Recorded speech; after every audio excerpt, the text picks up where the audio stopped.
One thing that I would ask everyone that's voicing something to say is to speak up as loud as you can.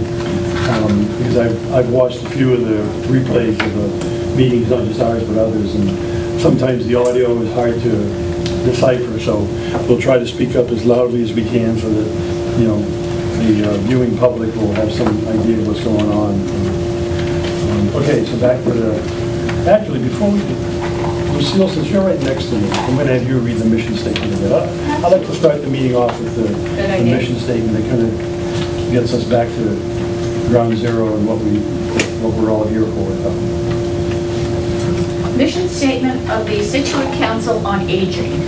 The mission of the Scituate Council on Aging is to identify the unique needs and interests of our senior citizens and implement programs that will enhance the quality of life, independence, and physical and emotional well-being of a growing aging community. Thank you. You're very welcome. Thank you very much. Well done. All right, so back to the minutes. Any other comments, suggestions, additions, deletions of what Pat just mentioned? I can take care of those changes. Thank you. And I mentioned it again in my report this month that you and Beth and I attended the board. So I will have to we'll have to vote again on the minutes after they're redone, correct? Correct. According to Robert's rule. Robert's rule. Okay, so if we're going to have to vote on them at our next meeting, rather than wasting a lot of time now, why don't we just in the event there are any other problems. I have a question. Yep. About calling it a multi-generational center. Uh-huh.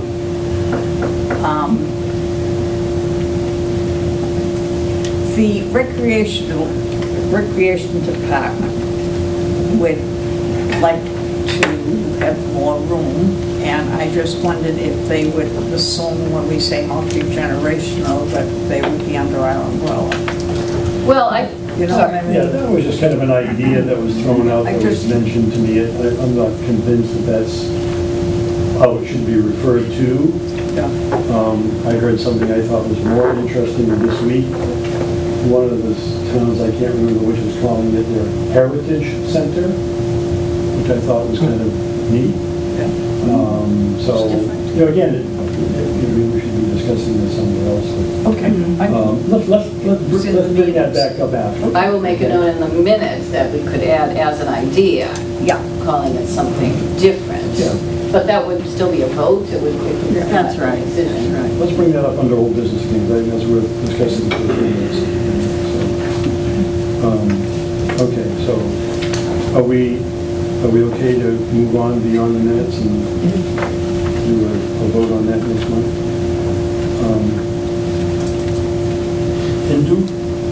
Has it been the custom of the COA to meet in July, and a lot of organizations don't I'm usually glad meet you in brought July. that up, because I can see that people are going to be on vacation. It'll be a meeting of 2.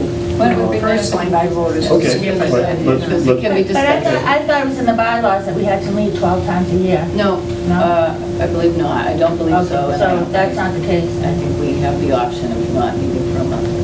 Okay, we'll bring that up under new business. So why don't we go right to Linda's? Thank you. I will keep it short because actually glad to have Hugh Cutler here with us tonight, and most of you have met her before in any number of capacities, I guess, not just here. But she has attended the meetings in the past, and as I mentioned last month, I believe, Lisa Thornton came. She was new. I will try to have a different staff person each month rotating through. Gives us an opportunity for them to hear what goes on at the board meeting, but also for you to ask questions pertaining specifically to what they do if you have them, and if not, they just get to enjoy our time here. So activities and events, and I changed my report format. It's a little more narrative just because I had Lisa also do her own report regarding activities and statistics, and that's in your packet, as is Jenny's report, typical outreach report, and well. I don't think I have a pen. It starts with the agenda, and they put together. There's one next to John, which you could Oh, grab. okay, thank you. So that has all of the reports in that. So Lisa noted more of the statistics. I don't need to go through those, but we did have a successful cafe talk in May on shifting gears by the Registry of Motor Vehicles. That was worthwhile. We did have a nice spring luncheon with piano entertainment and a well-attended documentary film, just to mention some highlights. Having Lisa on board, the activities coordinator, has definitely allowed us to schedule some things a little further ahead, which is great. It helps with the newsletter, it helps with publicity, and it helps for planning, of course. Men's breakfast location, we are still alternating with Widows Walk. We hosted in May, and the June was at Widows Walk, which was Joe Malone, and that was nice. Scituate resident, and having him come in, the guys seem to enjoy that. I put this in the report because I think we're going to start a new policy when it comes to something like our May luncheon or things that we need to charge, which, you know, we're not charging to make any money, certainly, and we're even just charging to sort of subsidize what we're spending on trying to put out a luncheon, given that we have to cater it, basically. And I had entertainment. So we had spent, all told, $256, it's in the report, for this luncheon, which included the food we were getting, and maybe any of the little bit of supplies we had to provide, and the piano entertainment, which he's not super expensive, and he's fabulous. And so at that point, with 36 people we had signed up, registered, then we were subsidizing $2 per person, not bad. Instead, however, only 27 came. So, you know, that makes it more of, instead of $7 per person, now it's $9.50 a person, and now we're obviously spending more money than, you know, we might have for that number of programs. So I think we're going to start for luncheons and things that we feel like we need to charge a little bit of money, especially when there's entertainment and we're buying a lot of the food, which, again, I can talk about my ideas for the kitchen. We're going to ask for payment up front. So when they register, we take $5. Unless it's a suggested donation, it could be less on occasion. We are going to plan a July 2nd barbecue. Well, I'm not sure if we call it a barbecue yet. A picnic, we'll call it a picnic.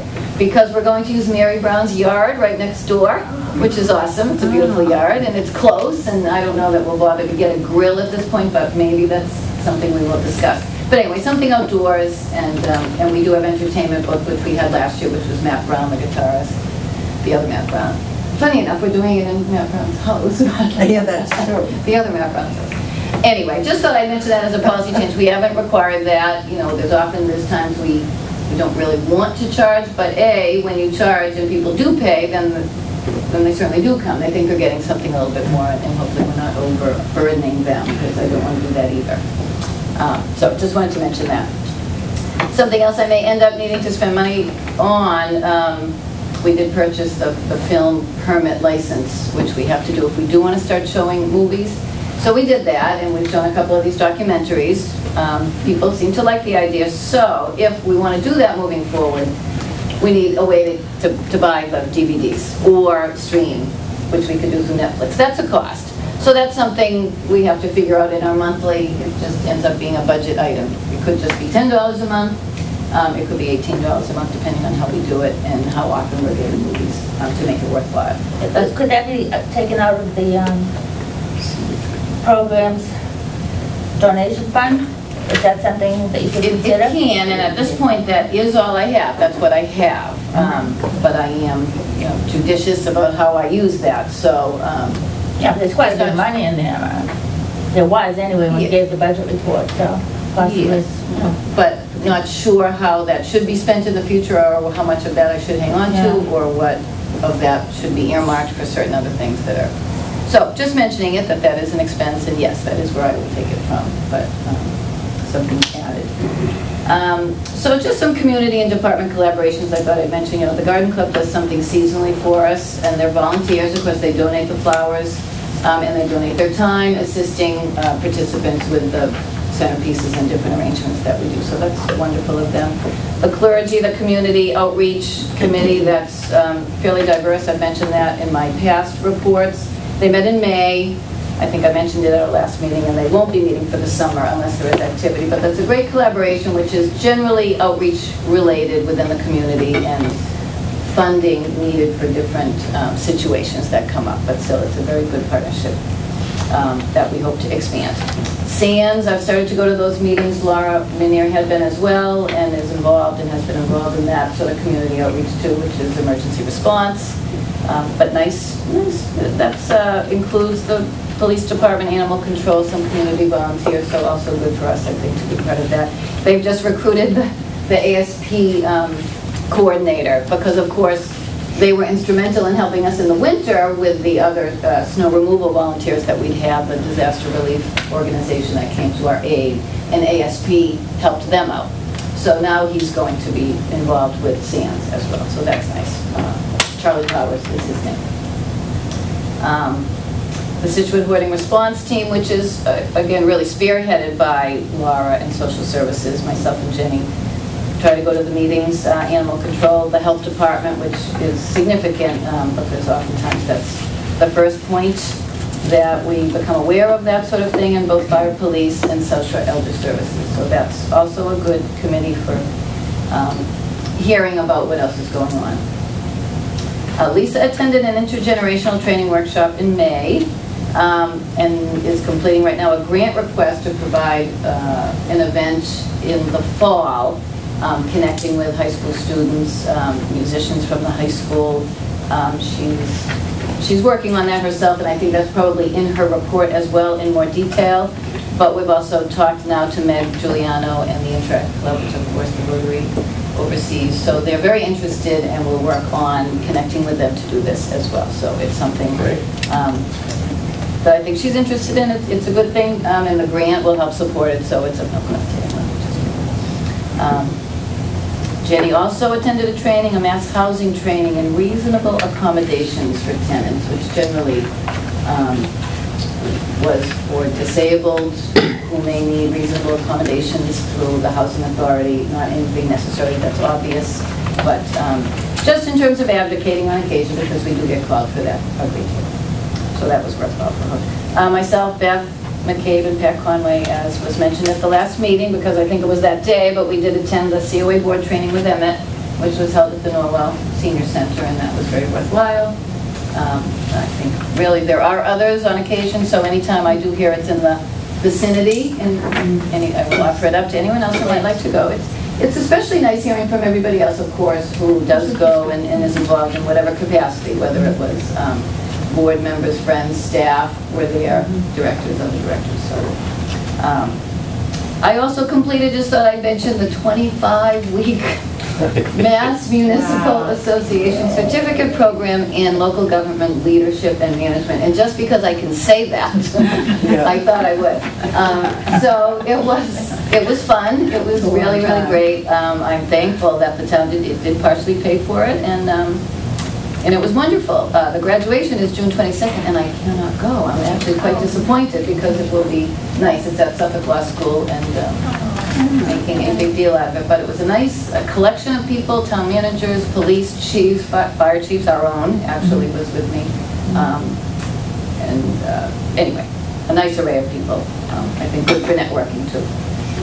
Lastly, for office updates, so many, it was discussed even before the meeting started, but carpeting is on order for the main area. I think we haven't completely decided on whether it's worth carpeting our office area because we'd have to pick everything up and move it or take it out, and I'm not sure we need that, but we are also planning to paint. And I know I've been talking about it for a while. I hope to get the Sheriff's Department there.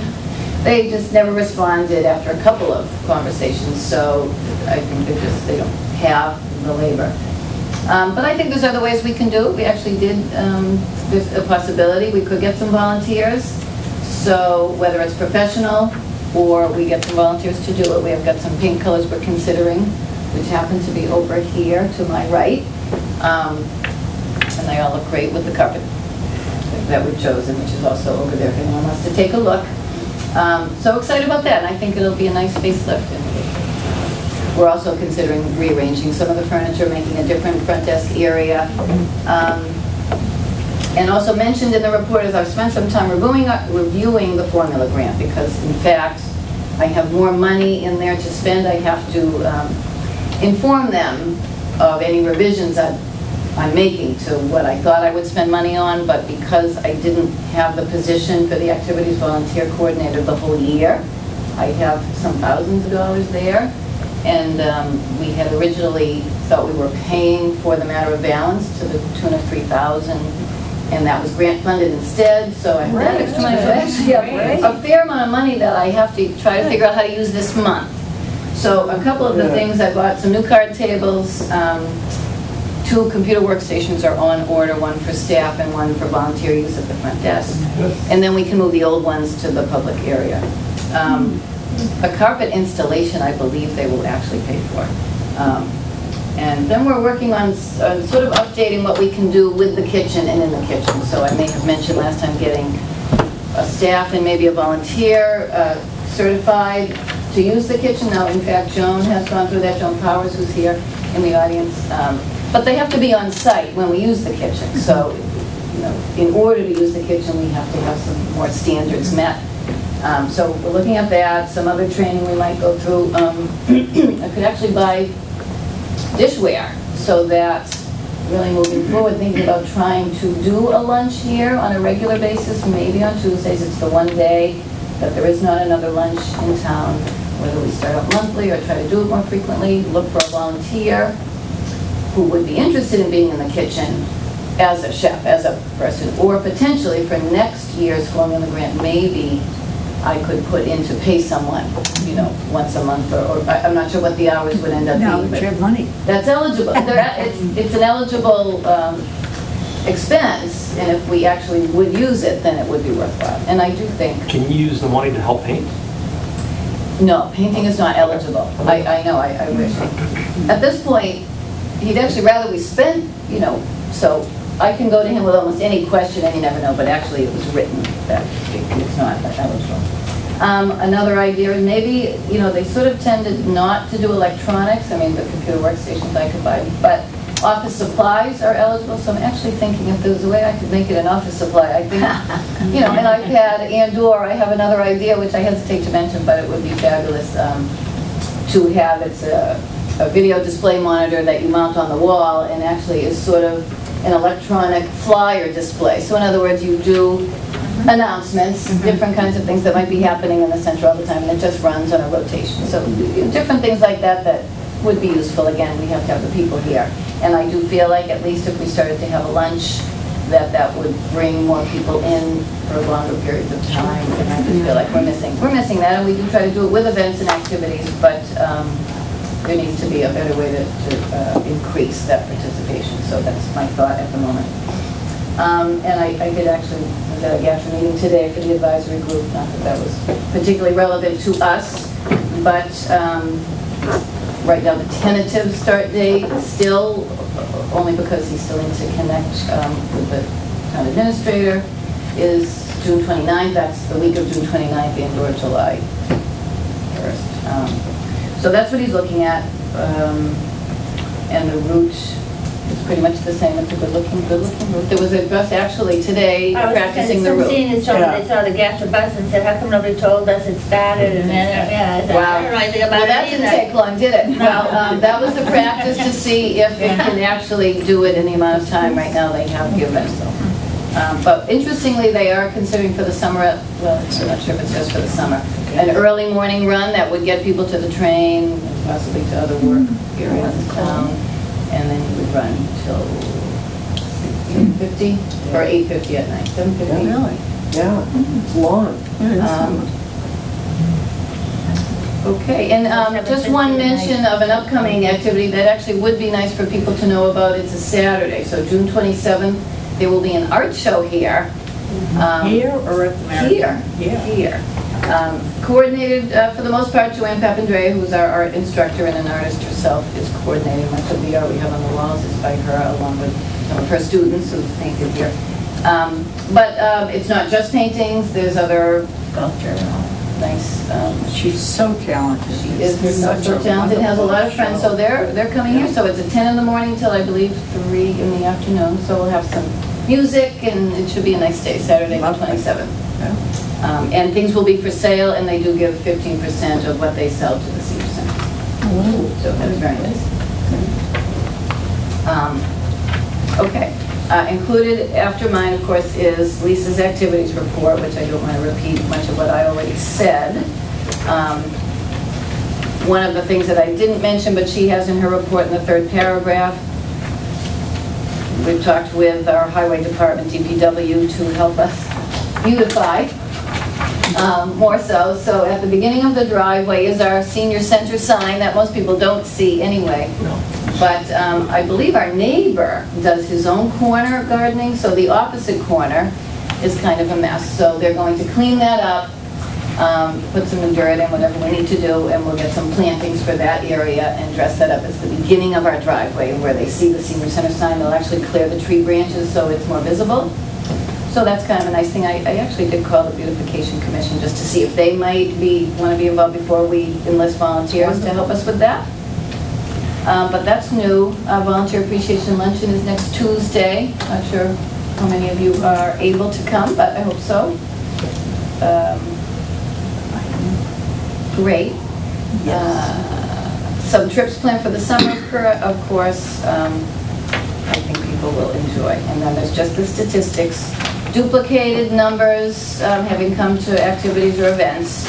Our exercise, of course, is going to go down for the summer because so much of it, except for the yoga, is stopping, which is unfortunate, but... You usually don't have a large following in the summer. In the summer, I know, it's right. Everybody wants to be outside and, you know, the beach beckons. But the hours, that column, I think that simply means the hours we've scheduled for that activity all told, so it's not really something that's that significant for you to review. Jenny's report, which for some might be the last page, but on the others I mixed them up and I didn't want to pick up the stickers. Some days, boy, Jenny is very, very busy here. And of course with Laura out, and she did have her baby boy, May 28th, I believe. He was a good size, we'll just say that.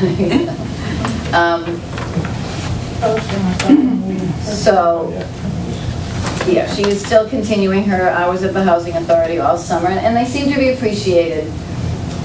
So that's nice. She does do many home visits. She will attend meetings either herself that are necessary in the community groups that I've mentioned earlier in Laura's absence, as well as on her own accord for training. And oftentimes she is the one who really knows of the various resources that people might need when they inquire about housing options, assisted living options, other living situations in or outside of town. So she is creating, and she does keep the resources available to us if we want to know about them, but she is the one who knows most of that. And lastly, Hugh Cutler in her transportation report, which I didn't include it in the stapled version, but she actually nicely, I had asked. She always does the previous month and the current month, but just because I thought it was nice to see the numbers side by side for the whole year, for this particular fiscal year, these are the numbers. We'll let her talk about briefly. Well, obviously, if we jump ahead to February and March totals, those are pretty low weather-wise. The rest are very average, I think.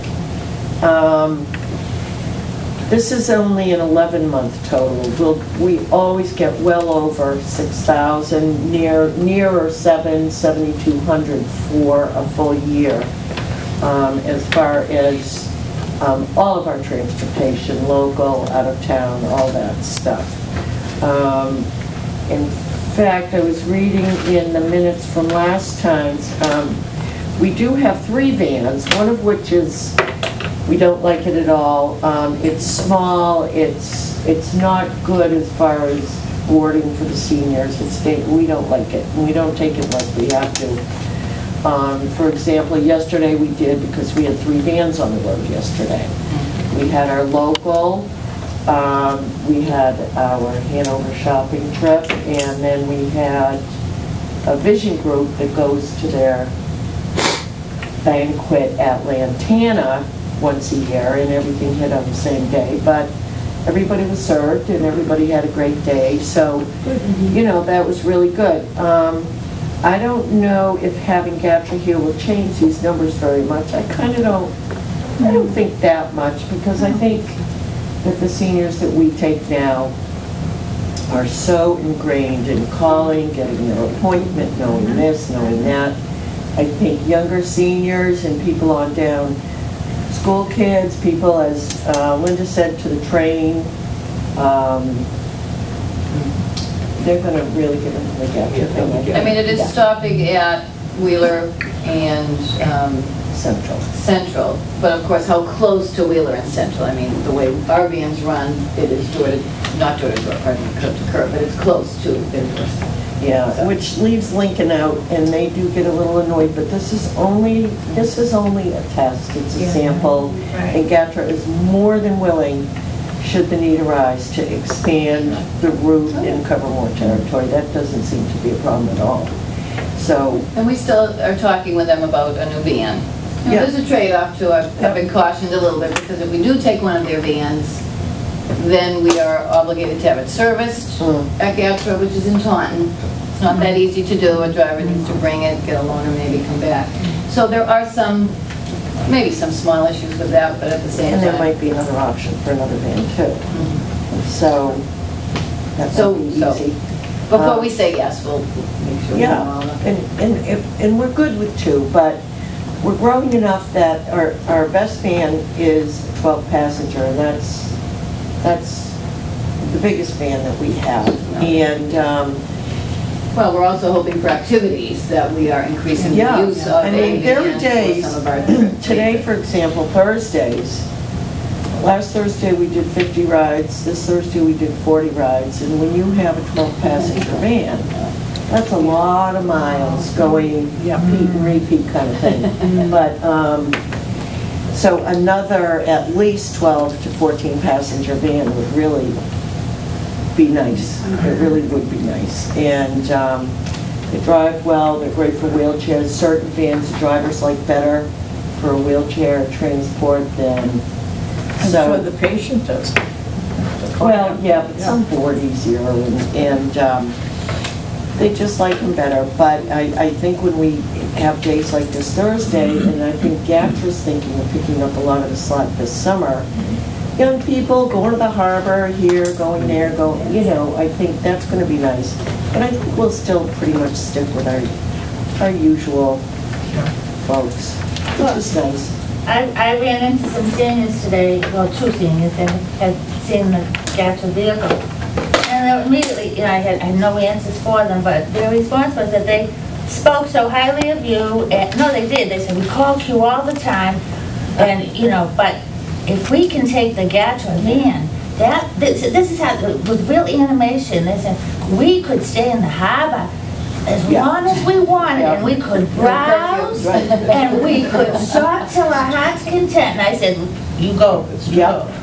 You know, so. We're looking forward to some of them for that. So I think it will be helpful. Yeah. I think it would be a good supplement to what the Senate does. Absolutely. Exactly. One's not going to replace the other. No, not at all. It's a different population. And they'll both work jointly well together. I think so. Okay? Thank you. You're welcome, thank you. Thank you. A lot of information.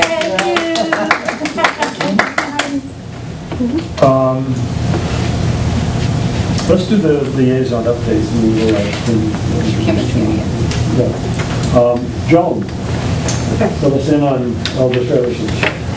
Okay, well, they're doing good. They're still growing. They expect changes because of the new governor and other officials, so there'll probably be some changes. But they're doing fine, and financially too. Sandra Lindsay, the director, finished 3 years as director and gave a review of what she has done, and the board very happy with all that she's done and how much she does. Is she going to stay? Oh, yeah. Oh, yeah. She continues to be very influential in the social media and has great communications with them. There was a lot of discussion about the budget, and the audit was approved and there's no problems with that, so that was a good thing. They discussed Meals on Wheels, and they're trying to get more people to come to the sites.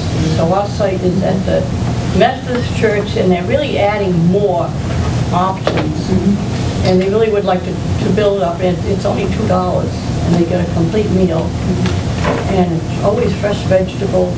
They're really very good. So they're trying to do some probably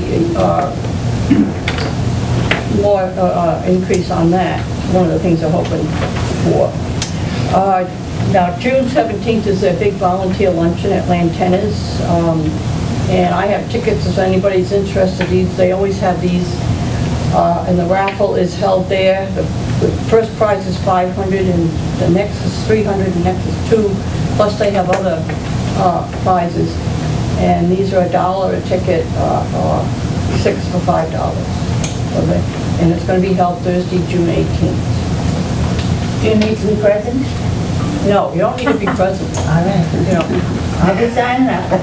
They also, one of the people, they put on their calendars that the picnic day is going to be August 6th.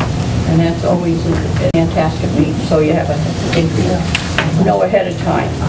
The bandstand. Yeah, and then, yeah, it's always, the last one was really great. How, all the seniors. You have to sign up first, because how do they get the numbers, so they know how many? Well, they'll be having information come out with that. It's a huge deal. And you get it through they get it through Meals on Wheels, also get it for here, through Conservation. We always have someone doing a training session. It was on senior care options, and they always refer to it as SCO. And I'm just going to give one paragraph of it. It is a mass health program that offers extensive care needs to consumers and access to a larger care plan. With senior care options, a team of health professionals develops a program of total individual care for each member. Members get service from their plan network of medical and other professionals, including a primary care doctor, nurses, specialists, and others.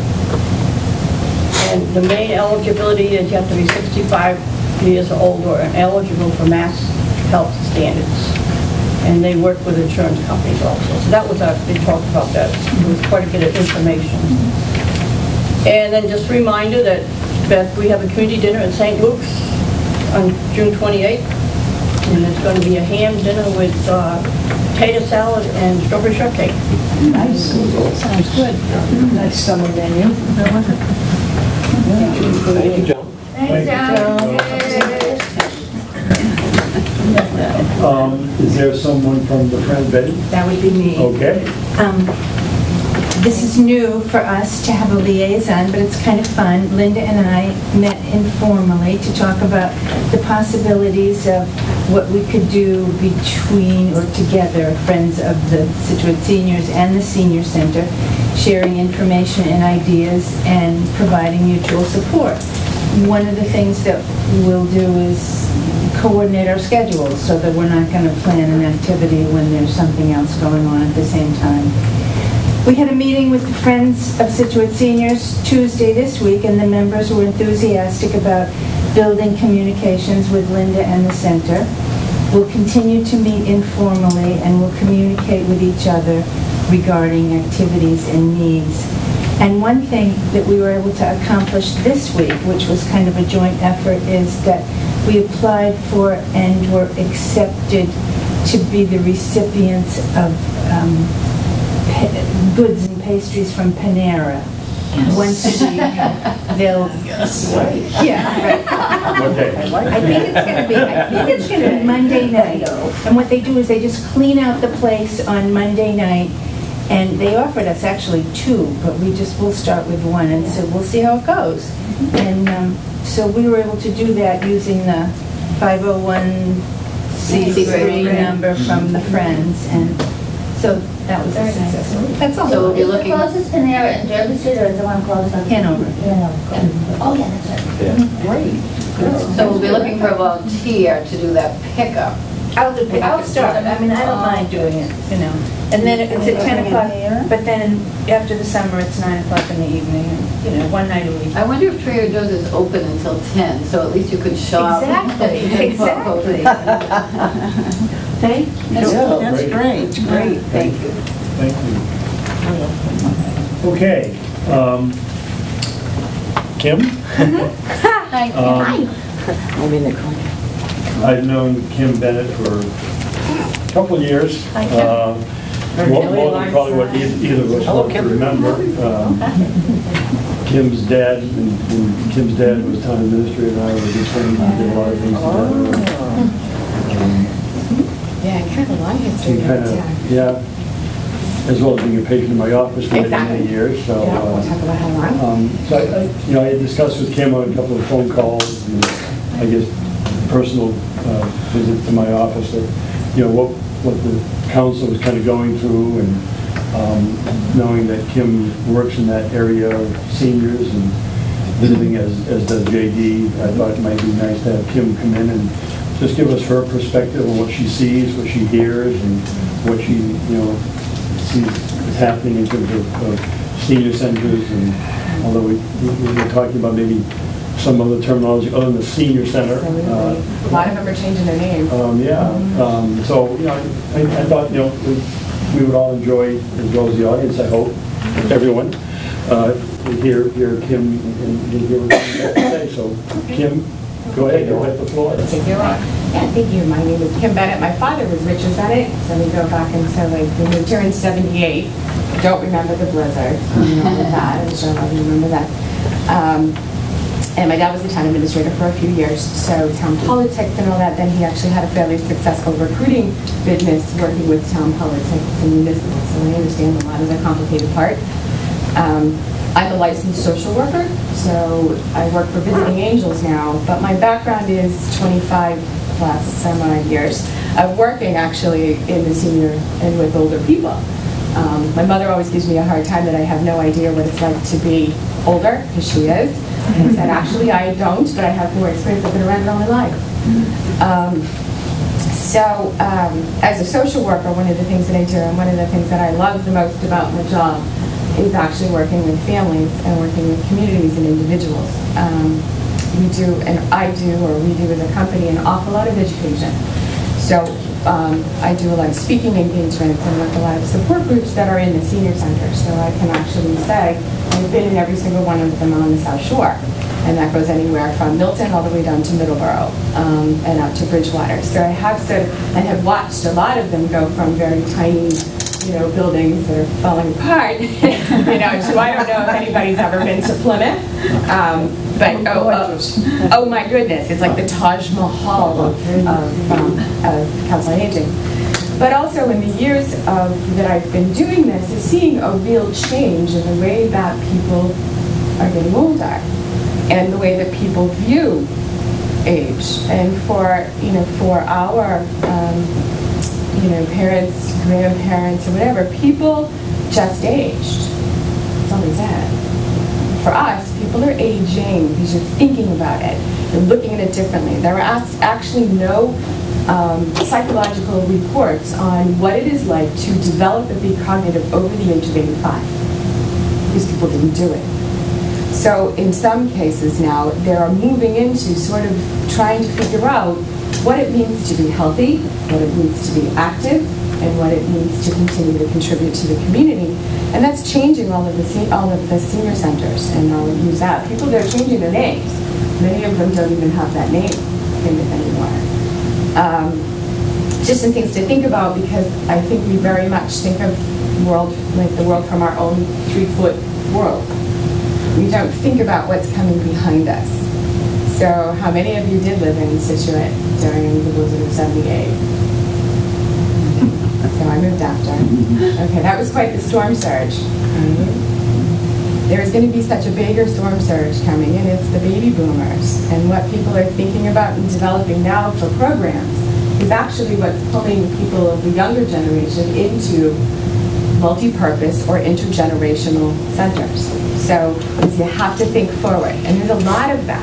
And there's a lot of them that want to be active and contribute and raise money. So there's a whole pool of people that are actually coming up behind that are a great source of information. But it's interesting to think about. 1 in 5 baby boomers are childless. 1 in 5. 41% of people over 65 are divorced, widowed, or never married. So first of all, they have a lot of time. Because they don't know all the kids to think about. But the statistics of that are extremely interesting, and I'm one of them. I have 2 kids, but I'm single. So I'm not a baby boomer, I'm the Xers, but you know, it's an interesting thing to think about.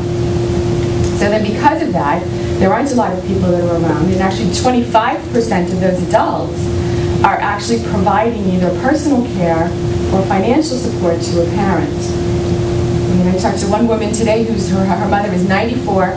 She had to cancel her home visit with me because she had to leave and drive to Belmont from Marshfield to take care of her granddaughter who was sick because her children had to go to work. You know? But these are the people that are going to be looking for support in the centers and the towns that they live in. You know, some of the other things, statistics to sort of think about, and some of this will frame some of it, is that 59% of the people over age 65 have 4 or more chronic medical conditions. Wow. The traditionalist generation is actually healthier than the baby boomers. Wow. So 75% of boomers have hypertension. Only 35% of the traditionalists are silent generation. Yeah. So you're thinking, if you think of what people are going to need, what they're going to be looking for, very, very different. They're actually not as healthy. We always talk about that in the office because I have it, you know, I mean, you kind of rub people. I have people who are 102 years old that are home. I have a man who froze from the waist down in the battle of the bulge. He's 102. You know, it's just fantastic. You know, these people actually, and his son will say, he's healthier than I am. But we always say, well, they ate lard. There was no processed foods. There was no sugars. There wasn't a TV. You had to be active. You had to work. So the generation that's coming up is actually a needier generation in a way. And for more women are caregivers. So more women will be seeking out support. And unfortunately, more women have dementia. Are diagnosed with dementia. More than men? More than men. So the interesting for that is it becomes a need. So I'm just kind of laying out the needs for what we do. Baby boomers have less savings than the previous generation. So they're going to be looking for more, you know, and then forget us. You know, I always say, forget the Xers, you know? And I have that conversation with my mom all the time. To say, when you were younger than me, when you were, I mean, I'm 47, when she was 44, my sister and I were both out of college. I was getting married. She picked up and she moved to Pennsylvania, starting her life over. I'm 47. I'm a single parent. My first child's going to college next year, and I got one 4 years after that. Yeah, the time shift and the needs are different, but we sort of see them. So people will be needing more community support, you know, and pooling support. You know, I think I'm just going to get a whole bunch of friends and we're going to build a house. You know, and boomers are expected to work past 65, and they want to. And those that don't want to contribute. And that's why Marshfield, the Council on Aging in Marshfield, has a huge level of people that are in their 60s, that are retired, that want to do classes and be involved. Because they don't want to stay home. You know, because the philosophy of life and the way that they do that is very, very different. But then people want to contribute, so the volunteers and everybody that you're asking, you're going to have more of them. Like my mother's retired now, and she's going to be going crazy, so she's going to be doesn't live really near me, but no. But so the demands on services are going to become bigger because there's so many of them. So the needs for the town and resources will become bigger because there's so many of them. And because of that same thing, my generation, we're still putting kids, you know, we all waited and forget the ones underneath us because they're waiting until their 30s and 40s to have kids, which is crazy. But so thinking of those it's very interesting to sort of in the years to watch when I would do health fairs at senior centers, and people would be like, I don't need you. It's great that you're there, but I'm not going, you've done those. I'm not ready yet. I don't know, the blinders were on.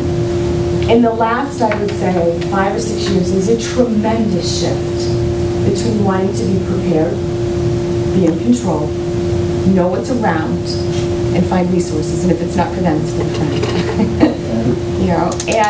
And there are so many more resources. For Visiting Angels, we were the first private home care company on the South Shore.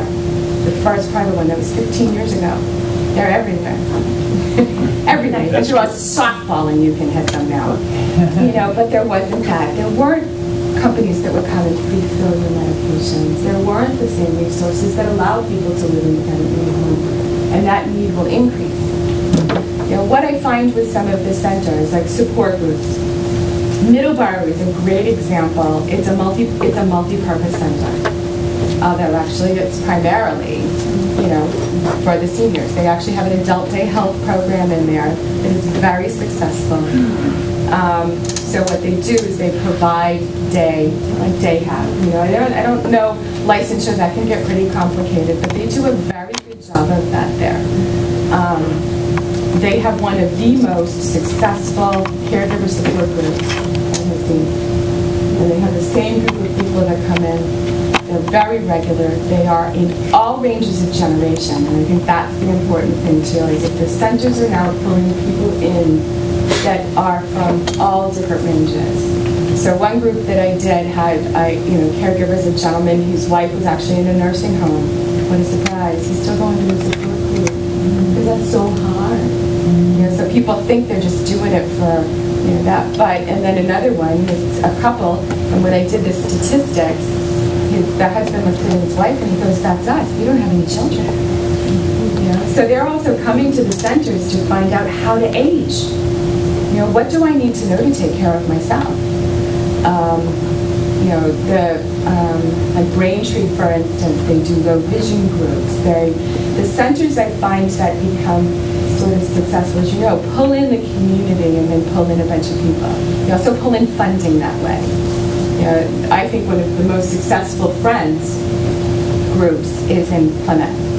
And it's actually run by lots of boards from lots of different companies. So they've actually pulled in, I'm just going to throw out names, you pull in local businesses to support the Friends, and then the Friends support, programming for the Council on Aging. So it's not just the same people, you do the volunteer-based, you're all the ones doing it all the time. So they pull in those. Some of them are looking at lifelong learning. And the people that do the lifelong learning that come in are in their late 60s. And they're making that transition. Centers are really no longer the place where you go and just play bingo and they're very active. The exercise programs. We do a talk called a memory talk. And I do it with Nate Murray, who's the owner of the company. And the two of us dance anyways, but we dance in the talk, so it's kind of fun. And when we used to do that, I would ask people, so what do you do for exercise? I don't do anything. The last time we did it, I would say 75% of the room raised their hands and said, well, I either go swimming at the Y, or I come here and I do chair yoga, or I do Zumba, or I take a class, which is such a huge shift. That's the difference between just getting old and aging. People are becoming more active and viewing themselves as more active. And it is huge. It's huge. I think the community is really important. This is a tough town.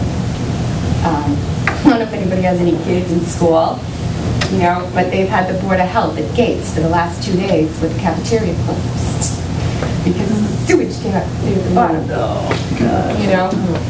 So this is a tough town when it comes to sort of coordinating and building and, trying to get, I used the example and I used it with someone from the Friends too. The town is very good at, I use the analogy of a dog. So you have a dog and then, dog's got 4 legs. You know, you've got the boards, you've got the selectmen, you've got the people who want to do it, you've got the people who work, and everybody holds a leg.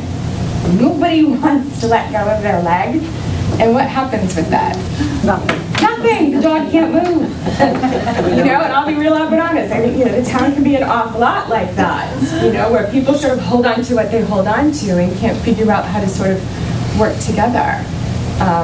And, you know, as my father would say, my dad's since passed, but municipal governments will go out of business. Towns will start filing for Chapter 11 until you start pooling resources and pooling support to be able to support needs.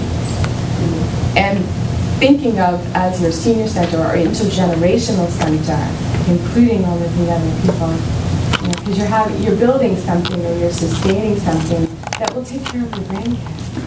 But you have to think that way. And some of the centers that are becoming very successful do that. I ran into a gentleman at the dump. I don't know who the heck he was. You know, it's the dump. And it was right after the vote for the high school, or for the middle school. And he said, so how did that go? And I said, well, it passed.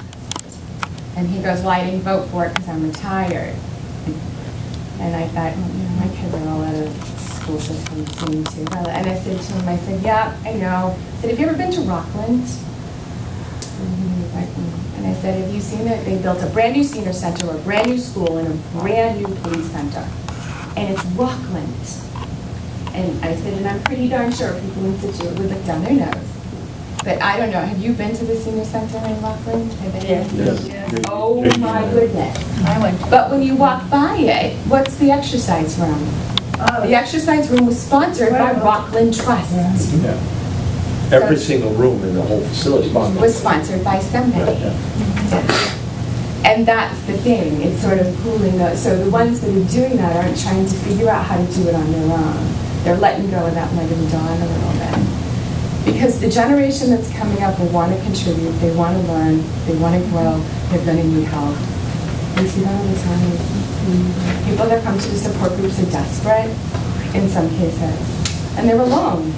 And they find that support, you know, preparing for your husband all day, they find that support by walking into the centers. And I think Rockland is called a multi-purpose, is it called? There's a couple of, there's like 3 of them now that are called a multi-purpose center. My mother goes there. Yeah. And you have to be careful because Wareham, they just closed theirs. They took it out of the budget. There was no senior center in Wareham, out of the budget. Wow. And that goes to sort of thinking of what's the future going to take unless you try to figure out how to pool resources or how to do something, you know, because it doesn't even exist anymore. So they bus people from Wareham to Plymouth, you know, for a lot of the activities because there's not much in Wareham. You know, so it's sort of thinking outside the world of here. But there's a lot of possibility, as you know, and a lot of growth, and a lot of towns have done it. And I think that, you know, my always wish is I wish the town would do like a capital campaign. Let us just all, you know, let's just all give it at one time and just go nuts, you know, instead of that little piecemeal of kind of coming back for many, you know. Yeah, I think in this community, Cambridge is probably not much different than other communities that face the issue that we face, is that, you know, there's a lot of education that needs to be done, both to the, you know, the senior population and such as the non-senior population in town hall, because I think what you were just talking about for the last 10 or 15 minutes, the needs that are so totally different now than what they were 10 or 15 years ago, a lot of people aren't aware of that. They have no idea. No idea. Yeah, when we do this, we do a talk called the Coming Age Wave, and we do it with a lot of professionals to actually sort of realize, you know, they talk about it, but the impact is huge. I mean, we talk about that on the health system, I think, but if you break it all down to the personal level, I mean, forget all of that stuff. It's the personal level of how people are going to live their lives. But the costs. But not only that, there's a lot of people that can contribute. So if you get those people behind it, there's a lot of people that can then work. And you're right. I think they have a tendency to look at, which obviously like Wareham did, it's just a budget line item. Instead of it looking at as a resource that can connect lots of different things. Like Linden Ponds, I don't know if anybody's been to Linden Ponds. Quite the place. difficult place to age and need a lot of help, but it's good. And I remember walking out to the elevator having seen someone, there was a woman in an electric wheelchair. And she said to me, she goes, you know what, it's so good to see youth here. I'm like, thank you. Appreciate that. She goes, because you know what? We don't. I'm around everybody my age. I don't get to see anybody else. She goes, what I would love to do to interact with kids in school or spend time. And that's the next generation that's coming up. They don't want to be pigeonholed. How many people have said to you, I don't want to go to the senior center, there's old people there, and they're like 98. People say that all the time. I don't want to go to the senior center, there's old people there, and they're, 98.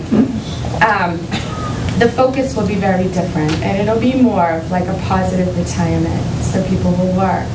They're going to continue to learn and grow. It'll become a center where people will continue to learn and grow. You can master new skills.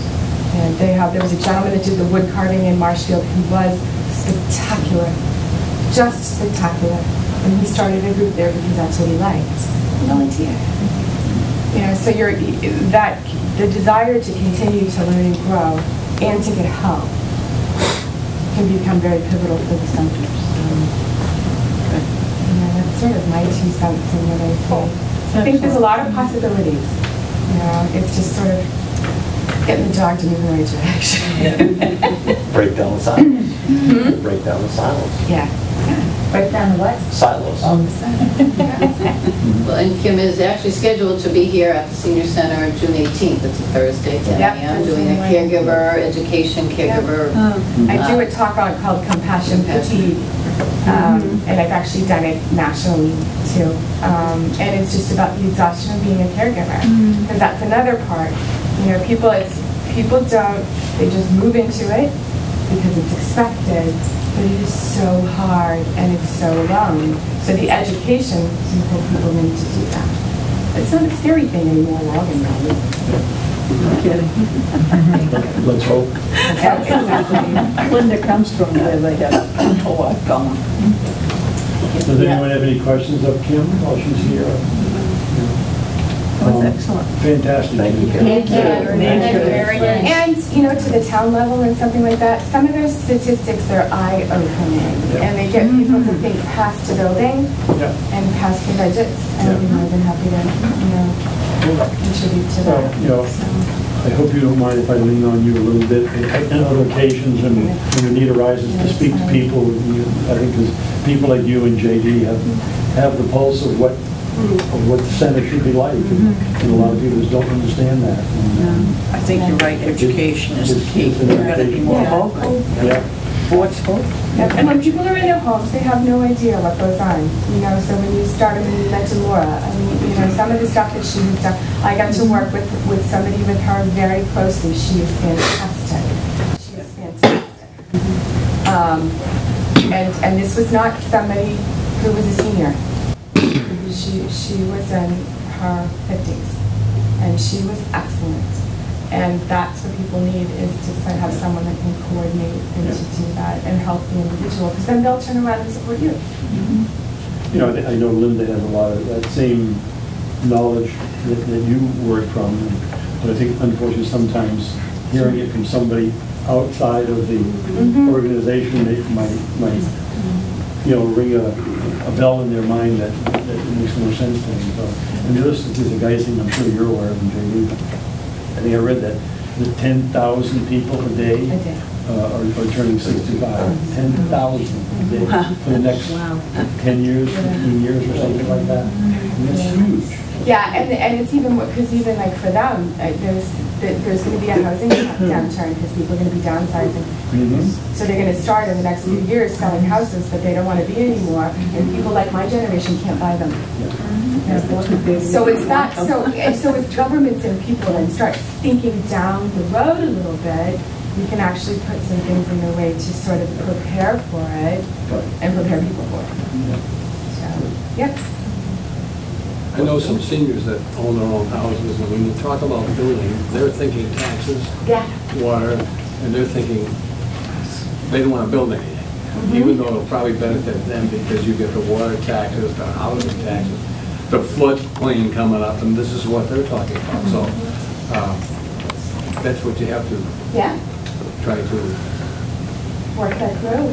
yeah. Yeah, and that's what with the gentleman, when he was like, well, I didn't know, and I did this, and under my breath said, I'm a single parent that does everything on my own, and I've got young kids. You know, but it becomes sort of that shift of doing what you can. And what do you do with the people that are in their late 60s or 70s and still are in their own home, Right. that are facing these taxes? That are facing those taxes. Yeah. I hate to bring that up. No, it's a reality. And the fact that the town doesn't let a lot of industry in, you know, do a lot of conservation and not a lot of industry, the only way to build your tax base is to build the 2 houses they just built next to me. And probably all the 90 that they're going to put in the proving grounds. Because we're actually, we only sort of think about, that's what it's, when you look at that, Rockland Trust did the room. You have to start looking sometimes to pull things in, because you can only pull from your individuals so much. And I get that completely. I understand that the Cohasset Senior Center built their own through donations and other things. And now the town wants to buy The town wanted to, yeah, it was a social service league. Yeah, After it's already built, now they want to buy it. Yeah, somebody did like, if you build it, they will come, you know, and now they're kind of fighting over who, but it was an individual group that worked with them to then build it. So, but that's part of it. It's kind of thinking about being a little bit creative, but then they started grabbing the letting dog on that one. I want it, no one. But if you can pool them, you're pooling budgets, you're pooling resources, and you're doing things that will actually maybe sustain them longer than just trying to do it all on your own. When you take that dog and they're holding their legs, you better have somebody hold their head, because it may turn around And and bite bite you. And that's usually what happens, or the other end. I find it interesting though, you know, you use the phrase, and it, I'm not invalidating it, that Scituate may look down on Rockland, you know, but they have the senior center. But look how much of a tax base they have. They have retail, they have industry. Right, well, that's it. Right. Yeah, they let industry in. That's how they could accomplish what they did. And I know that like the people have the same issues, because Abington just did the same thing. They're building another school, they're doing something else, and I have a friend just like me, single parent, 2 kids, has her own house, her taxes are going up too. You know, so I think everybody sort of has that, but you're right, the industry is a big thing. You widen your tax base. We didn't build Shaw's here, they built it in Cohasset. You know, but it's trying, so, but even if you can't do that, like Rockland Trust sponsored one room. They pools people that have money. It's called OPM, other people's money. And that can be very successful. And people do that in business. There's also a way to sort of pool that into community resources too. So you're not leaving people dry. So in a sense, actually, Scituate is suffering because we get to have charm and we can live the charm. But on the other side of the token of charm, beauty, and coziness, we are suffering for all the other issues. You can't win. I mean, Yeah, it becomes sort of how, and then how do you, if that's what it is, how do you become creative? Just sort of figure out what else you can do, because there is always OPM. One last question, if I could. I haven't been to the Rockland Senior Center. What's the area like? Is there a crime area around there somewhere? It's right off of their main street. Yeah, it's right off of their main street. The golf course, Okay. Yep, all right, Back to us. back to the meeting. Yeah. Thank you. Thank you. Thank you very much. I'll be here next Thursday. Next Thursday. Okay, I want to get to the 2 subcommittees that we had. Did the ladies get to meet at all this past month? No, but we talked. Okay. And I went Thank you. to a seminar at Proprietor's Green.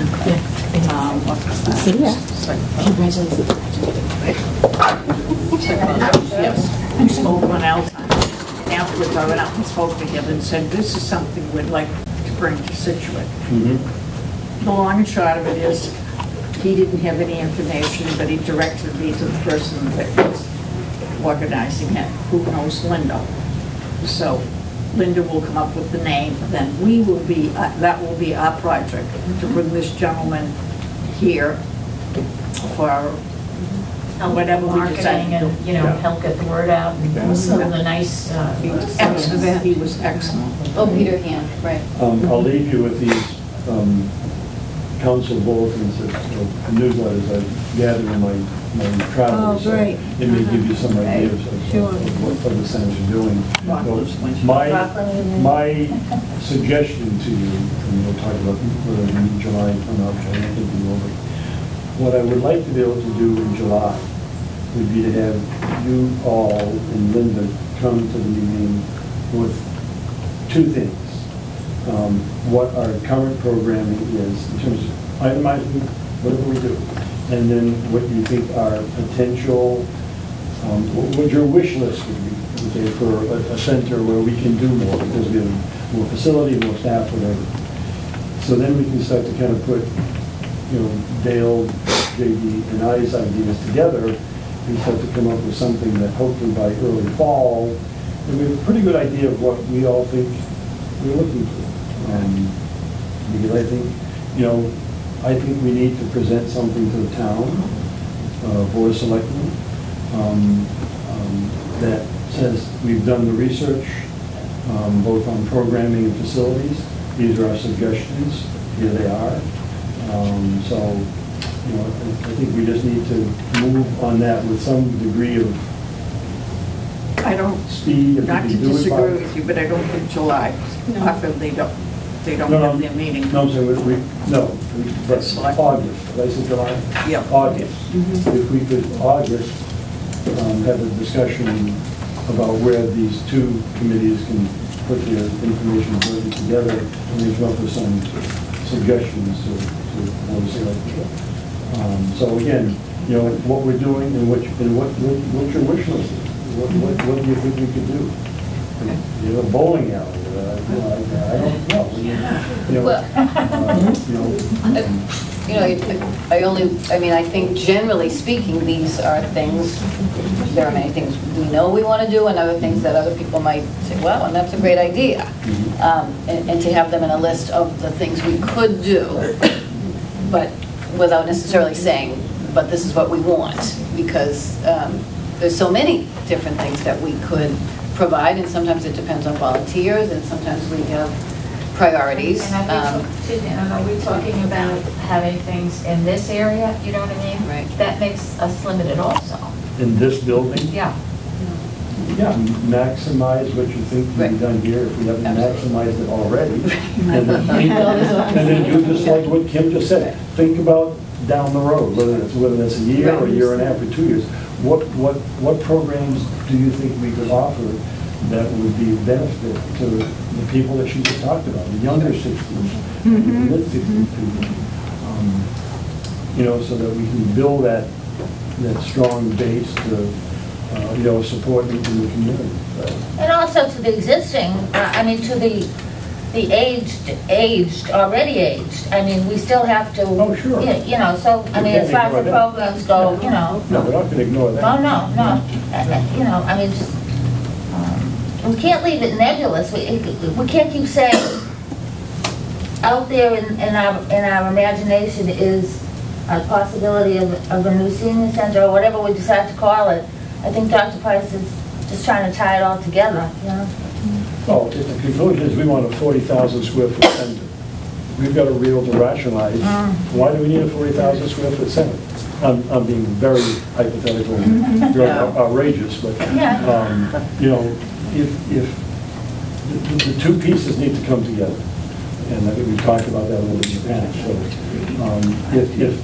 if the programming needs are such that, Linda wants to have a bowling alley, that's going to require a certain number of square feet in the building, or room with 2 pool tables, or something like that. So, so we need to know, what you all think is the Walt Disney program for a senior center, and what we can really do.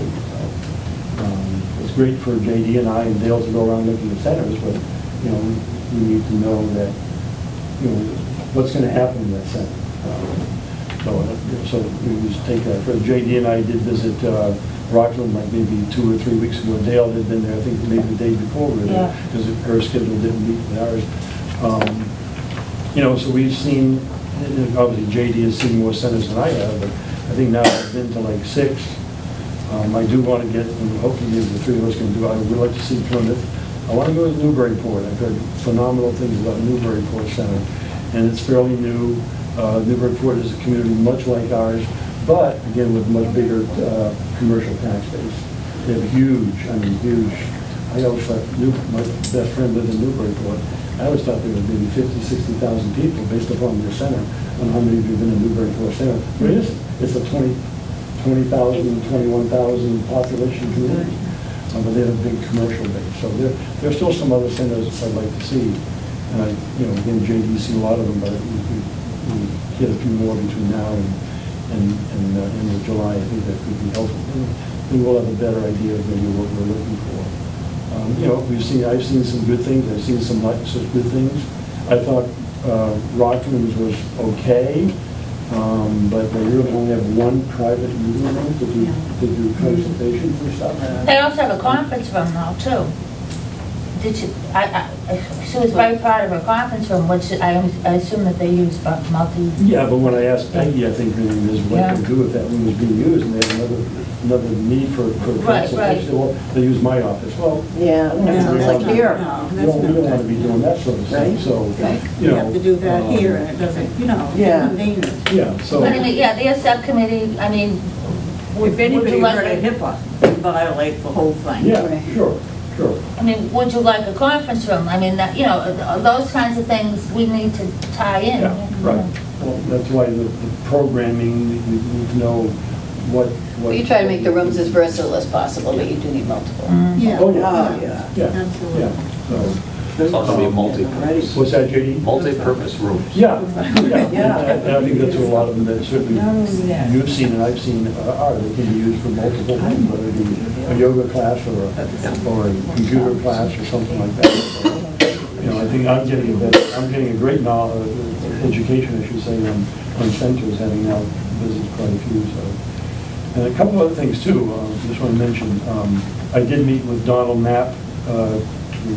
Monday or Tuesday, today, Thursday. I sat with Donald for about a half an hour to talk about what his views were about where he thinks the Veterans Agency facility could be most appropriate. He likes the idea of it being in conjunction with a senior center. Because as he said, a lot of the people that he's doing services for are seniors, for the most part, and sometimes, you know, widows of servicemen or women who are, now he says he's regularly seeing women who have served in the military and need his services. So I think he's seeing, as Kim mentioned, he's seeing a bigger demand for his services. But again, the poor guy, he's in a little room there, probably 10 by 10 in Town Hall. Yeah. 2 of them in there, you know, so, For you know. 25 years. Yeah. Plus, you know, he has probably disabled people that would qualify for a lot of the things we have to Yeah. offer. Yeah. So that's a Yeah. whole nother. That's a good point, You Kim. know, Yeah. and he mentioned that he is in contact with our staff here Yeah, a lot. he There's is. a lot of requests that he has for needs or services, you know, we can assist him with here. So, Right. you know, I think we have a close relationship, it appears. We have a close relationship with that kind of service, so that's great. I also did have breakfast with Joe Norton a week or so ago, and that was kind of interesting. So, you know, I think we need to start getting our eggs in order, our ducks in line, and be able to, you know, to come up with some conclusions before too long. You know, the so-called Town of Scituate Adaptive Building Reuse Committee, which was talked about 4 months ago. I don't know if they still even formally appointed everybody for that. They don't seem to be moving with any great speed. I think it's for a school-related issue or a fire department issue or a police issue, it will be moving a lot quicker.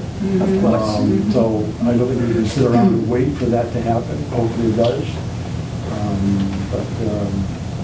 that's why I think our work, that we're doing is very important.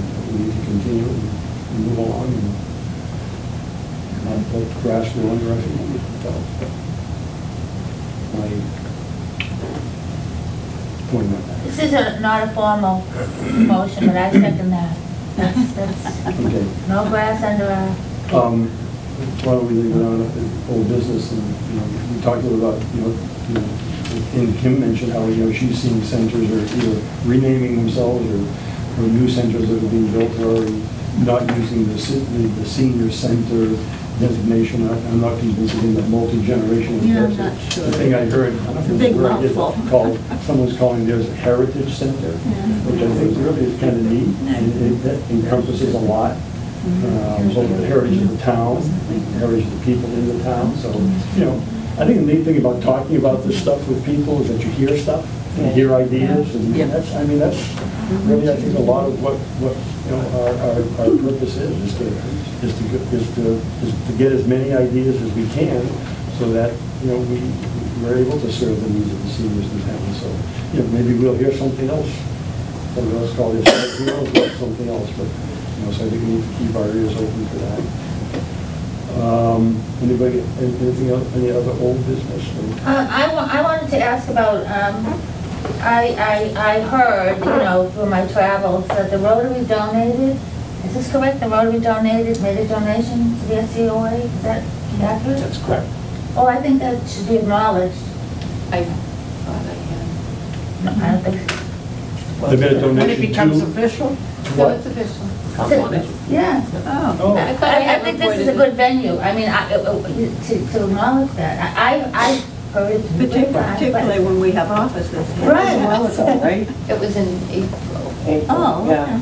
And I thought I put it in my report and reported it. But I so apologize if I didn't. thank you very much. yeah, Very appreciated. Rotary. Nice You know, nice to have people who serve on the Rotary Board who serve here too. well, you might get a donation when I die, but other than that, as long as I live. We have to wait that long? Yeah. Oh, no, please don't kill me. No. You're one of those young seniors just coming up. But I have a history, So I just thought it would be nice to be acknowledged, and thank you. My mistake. I'll Yeah. see Dr. Pardon me? Johnson My mistake. tomorrow Oh, morning. no, I wasn't pointing a finger at, excuse me, Jack. Okay. Oh, my I was not pointing any fingers, I was just wanted it to be acknowledged. So it It's is. wonderful. It's on the channel. Thank you, and you're welcome. Thank you very I'm much. just saying, I'm going to see Dr. Johnson tomorrow, and we have coffee every morning. He's Rotary. And I'll acknowledge that. Give more thanks. Yeah. Again. Everybody gave thanks. Okay. All right, moving on to new business. Do you want to talk about a July meeting? Do we feel the need to My meet in July? my Want to vote meet in is July, or? we cancel it. The summer is busy. Yeah. Right? They're awfully busy, huh? A lot of Okay, people yeah. away. I believe actually the bylaws even say at least 10 times annually. I think that's actually the exact language. So, Okay, so, I just had one thing left in old business. oh, wait, we got to, do we have to vote on that or not? But Can we vote on for it? July. On whether we're going to have a meeting in July? I believe so. Okay. I'll make a motion that we, our next meeting is in August. Anybody second it? Okay. All discussion? None? All those in favor? Aye. Okay, great. Okay. Dale? I just wanted, I just wanted to say, no, that the Rotary, I don't know whether it was 3 or 4 years ago, but, and probably when you were not officers, but I was just planting a thought in your mind that the Rotary did sponsor a luncheon for the seniors. They do it twice a year. Here? Yes. Here? Not here, but they do it for the seniors because they can't have enough people here. We get 100 people every year. No, but they sponsored a lunch here because they gave out lottery tickets as presents. And so I was just planting the thought in your mind, a lunch here, like but you're limited to. That's how we've been doing it over at St. Louis. Oh, okay. You're limited to numbers, but we could do it here. You'd get half the amount of people, but if that's what you want, we could do that. I was just planting a thought. I didn't know how much money you did or whatever, but I For the remember. lottery tickets, that's what you're looking for. It was a blast, the people loved it, you know? Okay, any other good welfare before we, I make a motion the meeting be adjourned. Second. Second the motion. all those in favor? Aye. Okay, adjourned. Thanks for coming. How was your trip?